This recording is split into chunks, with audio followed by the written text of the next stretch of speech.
Hey everyone, it's Elizabeth at Spiritual Beginnings. In today's video, I'm going to share with you my super simple technique in tapping into your own intuitive and psychic spiritual abilities. Welcome back to my channel. I'm super excited that you found me here. In this video, I'm going to break it down to share with you the method that works every single time in tapping into your own abilities. One of the keys to developing spiritual abilities, whatever it is, whether it's channeling or psychic reading or just having a good connection with your own intuition or gut feelings, is practicing, understanding how the information comes to you specifically. And so in many of my videos, I post exercises to help you do this.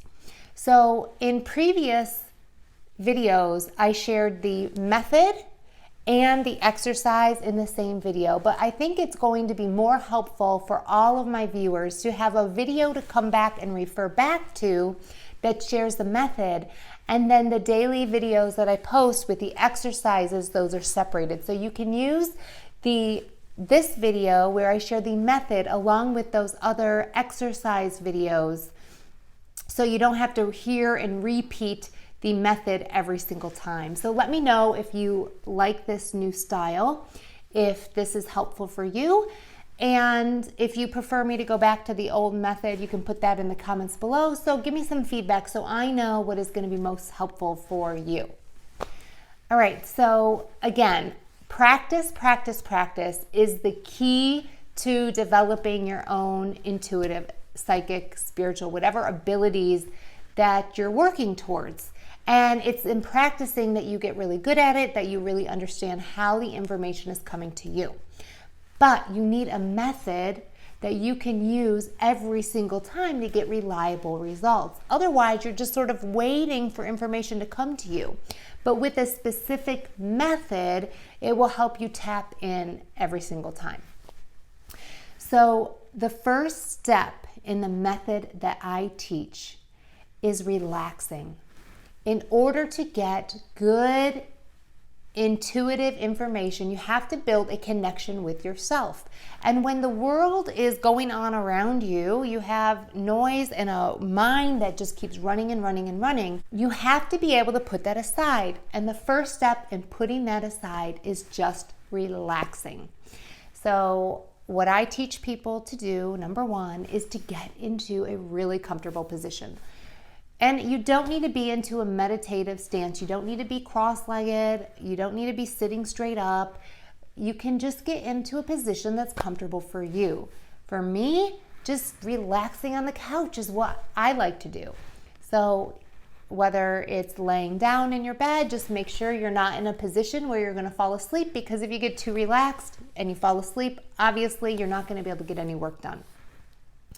So you can be sitting on the floor. If sitting in a crisscross applesauce, as my kids, cross-legged is what's comfortable for you, go ahead and do it. If laying on the floor is comfortable for you, go ahead and do it. Sitting on the couch, just sitting in a chair, whatever, just get comfortable. Then you're going to start by taking some deep breaths. You're just going to breathe in and out very slowly. Do what feels good for you. And in all of this, in any spiritual practice, any kind of meditation that you're going to do, make sure you're doing what feels good for you. What feels good for me may not be what feels good for you, and that's okay, but listen to your body and go with what works for you. Then you're going to do what I call the AHA method, and it's just a method of meditation that will help clear your mind.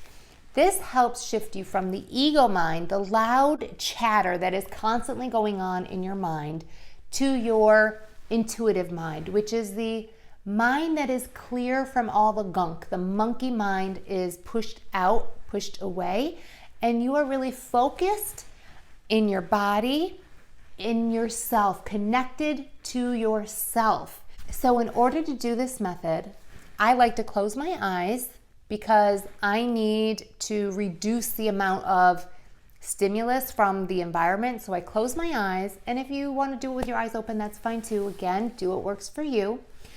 And then you'll repeat the syllables over and over again in your mind. You don't have to say it out loud, but if it feels comfortable to say it out loud, you can do that too. But you think the syllables, ah, hum. And while you're thinking the syllables, you're really focusing in and concentrating on those syllables as you think them. So in your mind, you're thinking, ah, hum, and you're thinking it over and over again, ah, hum. Breathing in and out, ah, hum. And when you feel super relaxed and super open, at that point, you're in a place where you can tap into your intuition. And you will ask a question. Every time you ask a question, you will receive an answer. So whatever the exercise is, you are going to ask an open-ended question about it. So let's say you're doing a reading for somebody. You're going to start by asking something like, what do I need to know about this person? Or what does this person need to know right now? If you're doing one of the many exercises I post, I will share in the video some suggested questions you could ask. But let's say I have something in a box and you are using your intuition to determine what it is. Show me what's important about the item in the box. Show me what I need to know about the object Elizabeth is holding. And whatever it is, whatever intuitive information you are looking to seek, you'll ask an open-ended question about it. Let's say you are wanting to receive intuitive information about a situation you're faced with. You can ask, show me what I need to know about the situation. The better questions you ask, the better answers you're going to get. And so you're going to just keep asking questions over and over again in order to get the best information that you can get. Also, remember, when you're doing an intuitive exercise, whether you're doing an exercise, a reading for someone, or you're just practicing, have paper and pen next to you. Whatever you get, you're going to write it down. And then when you get an answer to your question, you're going to follow up with a clarifying question. So let's say you asked what you need to know about a certain situation, and you receive the information of the answer you get is a red bicycle. And I'm saying that because I see my daughter's bike behind me. You will ask, how does that red bicycle relate to this situation? What's important about it? And you'll get another answer, and you'll write it down. And then you'll ask another question. And you'll keep going and keep going and keep writing it down until you have a full understanding of what your intuition is trying to show you. And then when you think you're done, you're going to look at your list of everything that you wrote down, and you're going to see if there are any other questions you can ask. Remember, I said the better questioner you are, the better of a reading you're going to get, the better information you're going to get. And so it's key to continue to ask questions until you can't think of anything else to ask. And remember, what's coming to you is symbols. So let's talk a little bit about receiving the information. There are what many people call the clairs, clairaudience, clairvoyance, clairsentience. That is, clairvoyance is clear vision. So you might get an image in your imagination. You might see the red bicycle in your imagination. You might be drawn to something in the room. Clairsentience, you might get a feeling in your body. And that's why it's important when you ask the question, you close your eyes and you tune into everything in your body. Did a thought pop into your head? Did you start to feel really cold?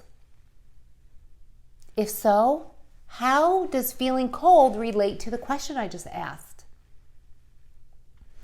Are you feeling really sad? How does being sad relate to the question I just asked? And that would be your clarifying question. Did you just know what the answer was, like, and get a stream of consciousness coming forth? You're writing down like a message.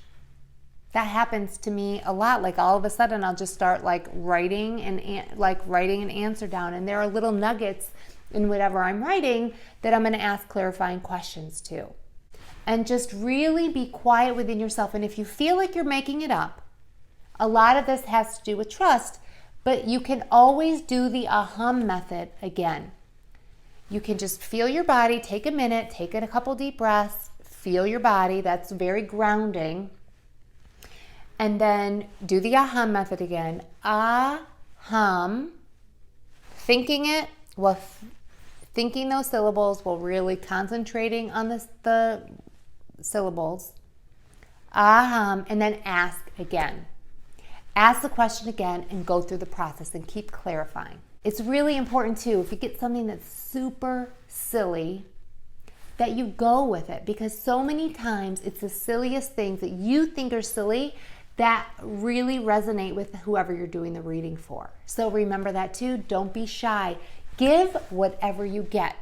And because it's symbols that is usually coming through your intuition, it's really important to ask those clarifying questions so you understand what the symbols you're getting actually mean. And by practicing and doing exercises and joining a psychic development circle, it's really helps you understand what those symbols are. So, for instance, I know someone who says whenever they receive an apple, it has to do with teaching. Or for me, I know when one side, sometimes I get a feeling where one side of my body feels heavier than the other. And that's an indication, if there are two paths, the heavy side is the path that the person is going to take. So many times people come to me for readings. I have these two guys, which one should I choose? I can weigh it in my hand, and it's usually the one that's heavy is the one that resonates more with that person. Or I have two decisions to make, and it's the heavy one. It's always the heavy one that is more in tune with that person's energy. So those are just some examples. All right, so let's recap this process, this method of tapping into your intuition, your psychic abilities every single time. Number 1, relax. Number 2, take some deep breaths. Number 3, do the aham method, where in your mind you think these syllables aham while you're really focusing on it. Then you're going to ask a question of your intuition. You're going to clarify with follow-up questions, and you're going to open up to receive the information. All right, let me know how you like this method, if it works for you and your experience, and check out some of my other videos with the exercise to put it to use. I would love to hear your comments. Make sure to like this video if you enjoyed it, and subscribe to my YouTube channel to be notified when I post other information about your intuition, developing psychic and spiritual abilities, and the frequent exercises that I post. I hope you guys are doing well, and I will catch you on the next video.